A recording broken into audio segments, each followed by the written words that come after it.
On en entend souvent parler à la télé, à la radio, l'anticyclone, la dépression, qu'est-ce que c'est? La pression atmosphérique, plus généralement, qu'est-ce que c'est? L'anticyclone est une zone de haute pression. Le vent tourne autour du cœur de cet anticyclone, dans le sens des aiguilles d'une montre dans l'hémisphère nord et dans le sens inverse à celui des aiguilles d'une montre dans l'hémisphère sud. Une dépression est une zone de basse pression. Le vent tourne autour du cœur d'une dépression dans le sens inverse des aiguilles d'une montre dans l'hémisphère nord et dans le sens des aiguilles d'une montre dans l'hémisphère sud. Quand on parle de haute pression ou de basse pression, on parle bien de la pression atmosphérique. Mais qu'est-ce que la pression atmosphérique? La pression atmosphérique, en un lieu donné, est tout simplement le poids de la colonne d'air que nous avons au-dessus de la tête.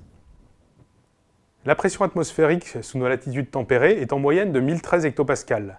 Lorsque la pression est inférieure à cette valeur, par exemple entre 990 et 1010 hectopascales, on parle de conditions dépressionnaires, on est sous l'influence d'une dépression. En revanche, lorsque la pression atmosphérique est supérieure à 1013 hectopascales, typiquement entre 1020 et 1040 hectopascales, on parle de conditions anticycloniques, nous sommes sous l'influence d'un anticyclone.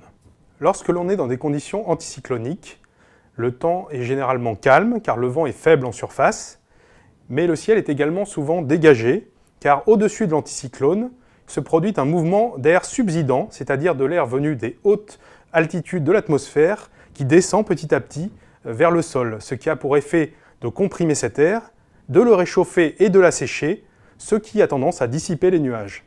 Lors de conditions dépressionnaires, le temps est perturbé et agité.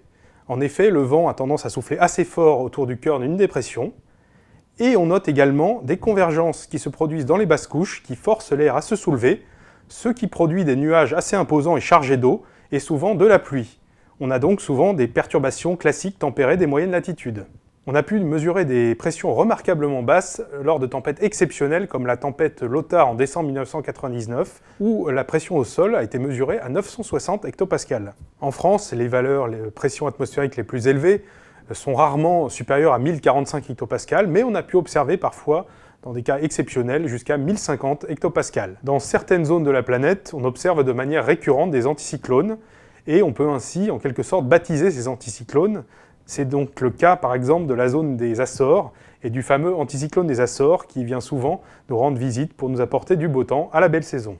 Dans d'autres zones du monde, au contraire, ce sont les conditions dépressionnaires qui sont présentes de façon récurrente. C'est ainsi le cas, par exemple, aux abords de l'Islande, où on parle d'une dépression d'Islande quasi permanente avec des vents violents réguliers et des précipitations abondantes.